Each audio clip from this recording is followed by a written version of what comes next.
Hello parents. आज की video में हम सीखेंगे कि हम अपने यूकेजी के बच्चों को दिस एंड दैट का कॉन्सेप्ट कैसे सिखाएं, यानी use of this and that हम बच्चों को कैसे सिखाएं, ये हम इस वीडियो में सीखेंगे। तो चलिए शुरू करते हैं। सबसे पहले आपको बच्चों को दिस और दैट इन वर्ड से इंट्रोड्यूस कराना है। सबसे पहले आपको दिस से इंट्रोड्यूस कराना है और बच्चे को समझाना है कि दिस वहाँ यूज़ होता है जहाँ पे कोई चीज़ हमारे पास हो। जैसे कि ये स्केच पेन मेरे पास है, मैं इसे टच कर रही हूँ, मेरे हाथ में है या मेरे पास है, तो इसके लिए हम दिस यूज़ करेंगे। और यही स्केच पेन मुझसे दूर हो गया और मैं चाह कर भी उस तक नहीं पहुंच सकती हूँ, दूर है, तो यहाँ पे हम दैट यूज़ करेंगे।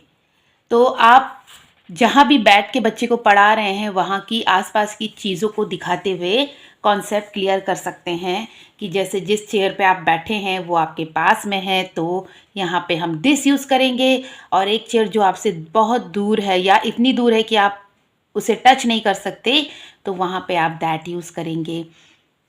बच्चों को दिस और दैट की स्पेलिंग भी आपको सिखानी है। इसके लिए पहले बच्चों को आप TH द ये सिखाइए, द, और द के साथ इज लगा देंगे, साथ में दिस हो जाता है।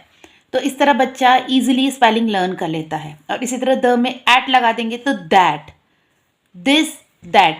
पेरेंट्स से एक छोटी सी ट्रिक है जिसके थ्रू आप बच्चों को दिस एंड दैट की स्पेलिंग लर्न करा सकते हैं, बच्चे कंफ्यूज नहीं होंगे। सो दिस एंड दैट की स्पेलिंग सबसे पहले हम बच्चों को लर्न कराएंगे।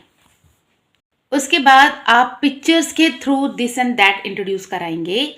जैसे कि ये कैप पास में है, इसे हम कहेंगे दिस इज अ कैप। बच्चे को आप फॉर्मेशन, सेंटेंस की फॉर्मेशन सिखाएंगे, तो इसके लिए हम कहेंगे दिस इज अ कैप।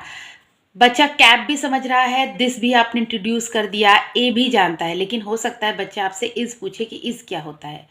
तो पेरेंट्स आप इसमें बच्चे को समझा सकते हैं कि ये एक साइट वर्ड है और इसे हमेशा हम दिस के साथ लगाते हैं, दिस इज अ कैप। इस तरह से सेंटेंस फॉर्मेशन होती है। इसी तरह जब हम दैट सिखाएं तो इस तरह से आप एरो बनाइए। इस तरीके से बच्चे को ये पता लगेगा पिक्चर में कि ये पिक्चर दूर है, ये पास थी ये वाली कैप, ये पिक्चर दूर है, तो यहाँ पे हम दैट यूज करेंगे। सेंटेंस फॉर्मेशन होगी दैट इज ए कैप।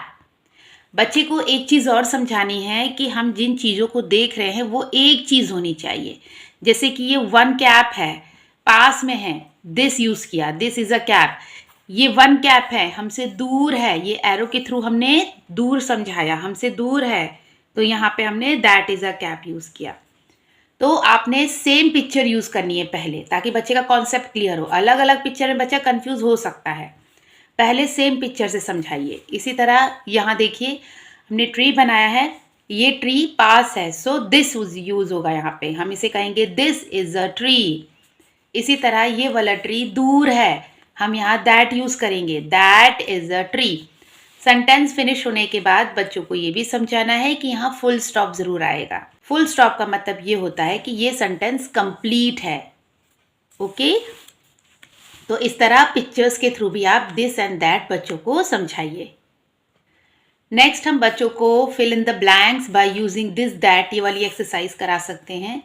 इसमें भी हमने सेम पिक्चर यूज करी है दिस और दैट के लिए। अब देखिए यहाँ पे है डैश इज अ कैप। अब बच्चे से आप पूछिए ये कैप हमारे पास है, अब यहाँ क्या यूज होगा।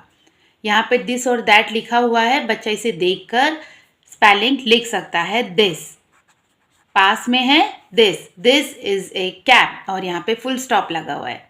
उसके बाद नेक्स्ट है dash is a cap, arrow लगा के दूर किया गया है, ये दूर है कैप, हमसे फार दूर है, सो यहाँ पे क्या यूज़ करेंगे, दैट। तो बच्चे ने यहाँ पे दैट लिखा और इसके बाद पूरा सेंटेंस रीड कराइए, that is a cap.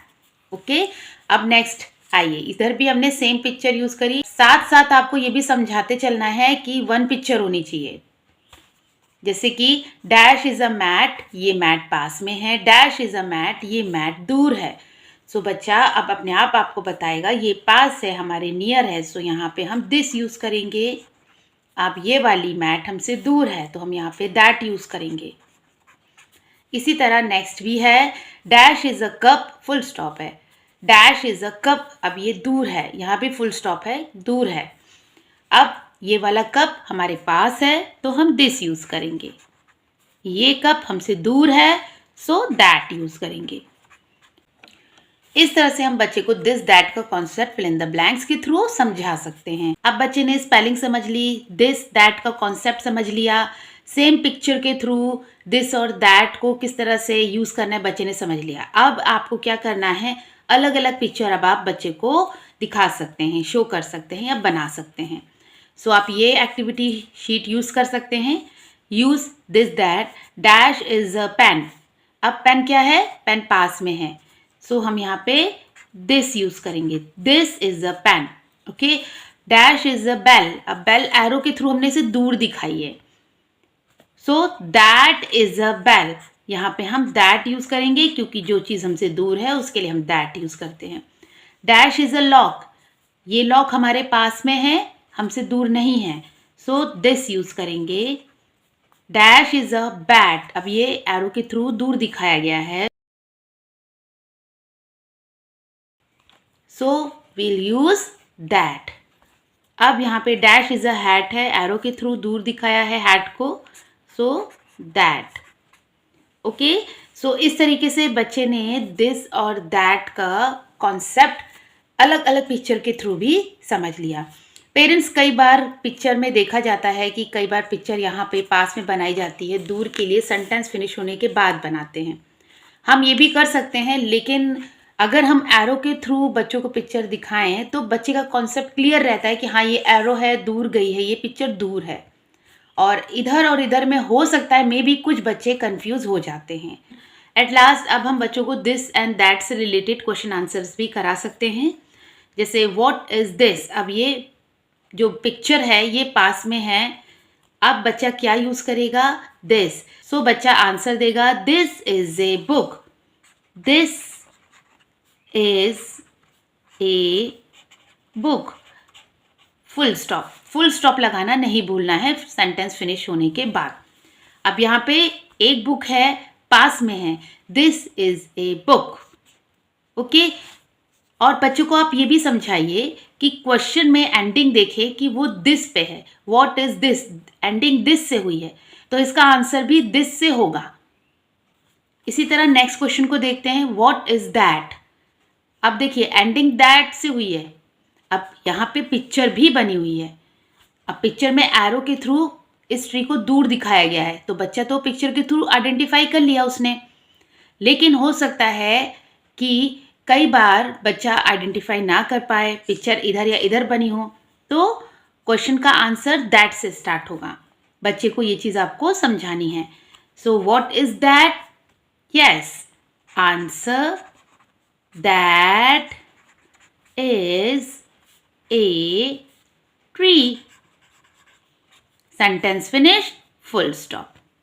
So parents, in activities के थ्रू आप बच्चों का दिस एंड दैट का कॉन्सेप्ट क्लियर कर सकते हैं। मैंने आपको कुछ 2 क्वेश्चन आंसर्स समझाए हैं, आप और भी क्वेश्चंस अपने आप से लिख के बच्चे को दे सकते हैं और इजी पिक्चर्स आप ड्रॉ कर सकते हैं। अगर आपके पास पिक्चर ड्रॉ करने में आपको प्रॉब्लम है तो आप किसी भी न्यूज़पेपर मैगजीन से कट करके भी पेस्ट कर सकते हैं, आप फ्लावर की पिक्चर बना सकते हैं, आप कुछ भी ड्रॉ कर सकते हैं इजी वे में। सो पेरेंट्स, फिर मिलते हैं नेक्स्ट वीडियो में। Good bye everyone and happy parenting.